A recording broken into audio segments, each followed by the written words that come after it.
અમદાવાદ શહેરના બાપુનગર વિસ્તારમાં થયેલા હત્યા કેસમાં પોલીસને મોટી સફળતા મળી છે। 1 મહિનાથી ફરાર રહેલો મુખ્ય આરોપી આખરે પોલીસના હાથે ચડી ગયો છે।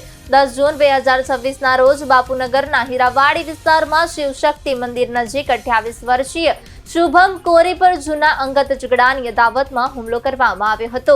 આરોપીઓએ શુભમ પર છરીયું અને ગળદાપાટુથી જીવલેણ હુમલો કર્યો હતો, જેમાં તેનું મોત નીપજ્યું હતું। આ મામલે પોલીસે અગાઉ 3 આરોપીઓને ઝડપી લીધા હતા, જ્યારે એક આરોપી આકાશ ઉર્ફે નવાબ રામનિવાસ રાઠોડ 1 મહિના સુધી ફરાર રહ્યો હતો। પોલીસે તેની શોધખોળ માટે મધ્યપ્રદેશના મોરેના સુધી તપાસનો દોર લંબાવ્યો હતો। અંતે બાપુનગર પોલીસ અને એલસીબી ઝોન 5ની ટીમે સંયુક્ત કામગીરીમાં આરોપીને ઝડપી પાડ્યો છે।